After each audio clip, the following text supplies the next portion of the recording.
हमारी यात्रा श्री राम जन्मभूमि प्राण प्रतिष्ठा जो 30 वर्ष है उसके उपलक्ष्य में निकाली जा रही है और ये पिछले वर्ष भी निकाली गई थी।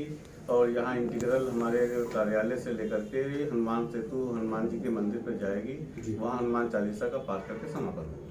सर, भगवान लक्ष्मण की काफ़ी जो है आपने तस्वीरें लगवा रखी है पूरे लखनऊ में, और उसका मुख्य उद्देश्य क्या है और उससे क्या साबित करना चाहते हैं? नहीं, ये भगवान श्री लक्ष्मण जी का बसाया हुआ शहर है। अब इसको लखनऊ तो अपभ्रंश शब्द है, इसका मुख्य जो सही शुद्ध नाम वास्तविक नाम है वो लक्ष्मणपुरी है। और मेरी योगी सरकार से मांग है कि जल्द से जल्द इसको लक्ष्मणपुरी घोषित किया जाए। जब सारी जगहों के नाम बदले जा रहे हैं तो लखनऊ का नाम क्यों नहीं बदला जा रहा है, इसका भी नाम बदल करके इसको लक्ष्मणपुरी किया जाए। कई वर्षों तक लक्ष्मण टीला को लेकर के आपसे विवाद चलता रहा है, और उस पर क्या कानूनी कार्रवाई हुई? नहीं, लक्ष्मण टीला तो हमारा वास्तविक लड़ाई है और लक्ष्मण टीला है क्योंकि भगवान श्री लक्ष्मण जी ने इसको बसाया था, वहाँ पे उनका मंदिर था, बावली थी, तो वो हमारा कोर्ट में चल रहा है इस समय। जो भी कोर्ट का न्यायालय का जो भी फैसला होगा वो मान्य होगा। कई बार ऐसा हुआ है कि आपको यात्राएं नहीं निकालने दी जाती, तो उसको लेकर के क्या कोई आपसे व्यक्तिगत रंजिश है या कोई सरकार की? अब ये सरकार ही बता सकती है। हमने 14 जनवरी को अनुमति के लिए अप्लाई किया था और आज की डेट तक अनुमति नहीं दी गई है। पुलिस प्रशासन पूरा लगा हुआ है, वो कह रहा है कि कम संख्या में कम गाड़ियों के साथ आप अपनी यात्रा निकालिए, लेकिन मैं ये नहीं समझ पा रहा हूँ कि मेरी अनुमति या तो अलाउ की जाती है निरस्त की जाती, न अलाउ ही की गई है और न निरस्त ही की गई है। और प्रशासन खड़ा हुआ है, कह रहा कि हम अपनी देखरेख में यात्रा निकालेंगे। सर, एक अभिमुक्तेश्वरानंद जी हैं, उनका जो है उनका लोगों का कहना है कि उनका अपमान हुआ है। हिंदू महासभा या अखंड आर्यावर्त आर्य महासभा क्या कहेगा उसके पक्ष में? बिल्कुल अपमान हुआ है। एक भगवा ने एक भगवाधारी का अपमान किया है जो काफी ही निंदनीय है। जब संगम पे हमारे शंकराचार्य, जिनको हम शंकर जी का स्वरूप मानते हैं, और यदि वो जा करके वहां स्नान करने से उनको रोका जाता है तो ये बहुत बड़ी विडंबना है, वो भी योगी जी की सरकार में। अब योगी जी चाहते, प्रशासन चाहता तो उनको सुरक्षा व्यवस्था के साथ स्नान कराता और वापस कर सकता था। इतना भेदभाव, इतना विरोध नहीं होता। हिंदू राष्ट्र निर्माण को लेकर के आप बहुत प्रतिबद्ध हैं। क्या ये माना जा सकता है कि आज का जो ये कार्यक्रम है, इस लखनऊ का नाम चेंज करने के लिए, परिवर्तित करने के लिए, ये पहली कड़ी है और उसके बाद दूसरी कड़ी हिंदू राष्ट्र की होगी, या दोनों समांतर चल रहे हैं? नहीं, हिंदू राष्ट्र मेरा मुख्य मुद्दा है। वो 1915 से जब हमारी पार्टी का उद्भव हुआ था तभी से लेकर के चल रहे हैं। हमारा नारा ही है जय हिंदू राष्ट्र। हिंदू राष्ट्र तो होना चाहिए। जिस दिन हिंदू राष्ट्र हो जाएगा उस दिन मुझे नाम बदलने की जरूरत नहीं, मुझे मठ मंदिरों के लड़ने की जरूरत नहीं पड़ेगी और वो चीजें हमारी होंगी। तो हिंदू राष्ट्र तो सर्वोपरि है। आसपास पड़ोसी देशों में जिस तरीके की घटनाएं हो रही हिंदुओं को लेकर के, आप काफी प्रतिबद्ध रहे हैं, उसको लेकर भी आपने रैलियां निकाली हैं, चीजों को किया हुआ है।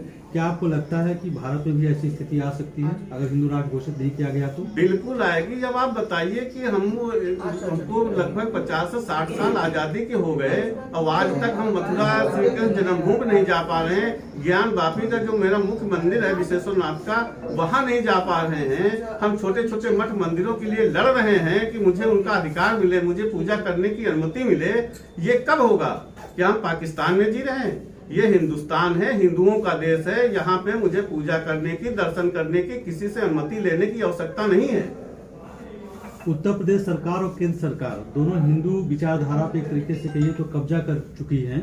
आपको लगता है कि जो बातें आप पहुंचाने के लिए जद्दोजहद कर रहे हैं वो बातें लोगों को समझ में आ रही हैं? बिल्कुल आ रही हैं। लोग जुड़ रहे हैं हमारे संगठन के साथ और भारी की भारी संख्या में आप देखिए नीचे कितने लोग खड़े हुए हैं। तो ये बिल्कुल समझ रहे हैं कि कौन हिंदूवादी है और कौन हिंदूवादी का चेहरा ओढ़ करके बैठा है। ये किसी से छिपा नहीं है। आज जब हमारे जगत गुरु शंकराचार्य जी स्नान नहीं कर पा रहे हैं संगम में, उनके लिए भी ये हो गया कि आप अनुमति लेकर के आइए। जो आपने मेला लगाया है दर्शन करने के लिए, स्नान करने के लिए, मेला लगा हुआ है, मेले में अनुमति की आवश्यकता नहीं है। और फिर शंकराचार्य जो शंकर जी का स्वरूप है, उनसे आप कह रहे हो कि अनुमति चाहिए। आप उनको प्रोटोकॉल देना चाहिए था, उनको स्नान कराना चाहिए था। ये सरकार का और प्रशासन का अधिकार है, प्रशासन की दायित्व बनता है कि उनको स्नान कराते, उनको बिना स्नान के वहां से वापस नहीं करना चाहिए था। ये स्थितियां हैं हमारे हिंदुस्तान की। हम तो बहुत इससे लेकर के चिंतित थे कि क्या हो रहा है। एक भगवाधारी ही भगवाधारी का अपमान कर रहा है, कहते हैं कि कटोगे तो बटोगे, ये कौन काटने और बांटने की बात कर रहा है। तो आप समझिए कि बांट कौन रहा है। यदि भगवाधारी का एक भगवाधारी अपमान करेगा तो हम बट रहे हैं, जुड़ नहीं रहे हैं। सब मायावती जी ने कहा कि ब्राह्मणों का सम्मान हमारी पार्टी करेगी, ब्राह्मणों पर जो है अत्याचार किया जा रहा है, तो उस पर क्या कहेंगे? जात पात की करो विदाई, हिंदू हिंदू भाई भाई। मुझे भाजपा की राजनीति नहीं करनी है, मुझे जातगत राजनीति नहीं करनी है। हम हिंदुत्व की राजनीति करते हैं। हिंदुओं के लिए ब्राह्मण, ठाकुर, वैश्य, शूद्र सब एक। लक्ष्मणपुरी की मांग को लेकर के आप प्रतिबद्ध हैं। आपने बताया कि काफी समय से संघर्षरत हैं, आज रैली निकालें, काफी हुजूम नीचे जुटा हुआ है। अगर आपकी बात नहीं सुनी जा रही है तो अगला कदम क्या होगा? जो भी प्रशासनिक लड़ाई होगी, हम लोग, हमारी एक विधिक प्रकोष्ठ है, उससे मेरी बात हुई है, उन्होंने सलाह दी है कि आप एक PIL दाखिल करिए। हो सकता है हम लोग न्यायालय की शरण में जाएं, यदि हमारी बात नहीं सुनी जाती है तो फिर अंतोगत्वा मुझे न्यायालय की शरण में जाना पड़ेगा। हम PIL दाखिल करेंगे और हम इसका नाम चेंज कराने का भरपूर प्रयास करेंगे, हर स्तर तक लड़ेंगे। आज के कार्यक्रम में कुछ बड़े चेहरे भी दिखेंगे जो राजनीतिक रूप से जुड़े हुए हैं, तो ये माना जाए कि आपको राजनीतिक सहयोग भी इस कार्य के लिए है? बिल्कुल है। पवन सिंह चौहान जी जो हमारे सीतापुर के MLC हैं, वो 10 मिनट के अंदर पहुंच रहे हैं कार्यक्रम में, वही हरी झंडी देंगे और यहाँ से हमारा कार्यक्रम जो है आगे के लिए बढ़ेगा और हमारी यात्रा आगे निकलेगी।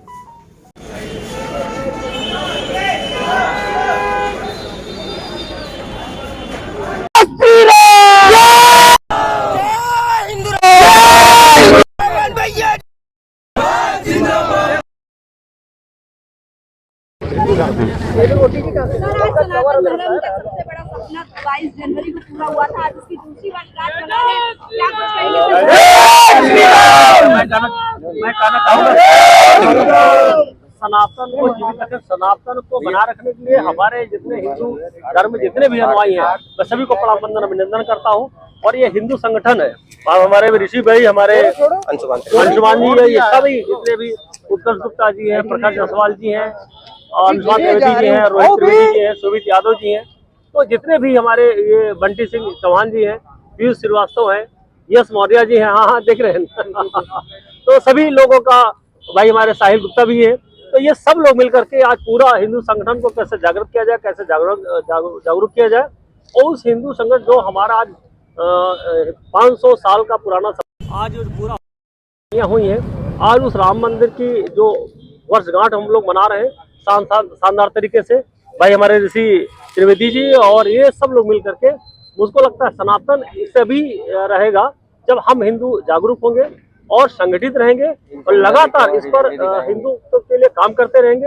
ये मैं साधुवाद देता हूँ भाई ऋषि जी को, साधुवाद देता हूँ भाई अंशुमान जी को, साधुवाद पूरी टीम को देता हूँ त्रिवेदी जी के, कि सब लोग मिल करके, मैं जो उत्साह अभी तो आप जितना यहाँ देख रहे हो उतना पीछे से चलते चले आ रहे हैं, चारों तरफ गाड़ियां आ रही, चारों तरफ हिंदू बिल्कुल आज उमड़ पड़ा है।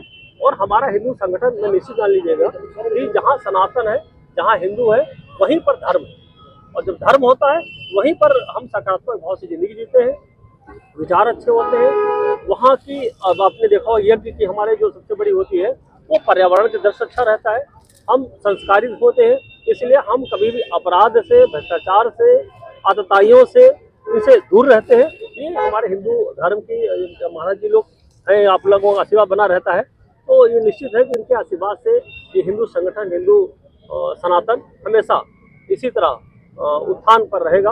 मैं सभी को साधुवाद धन्यवाद देता हूँ।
अवकाश बैठिए।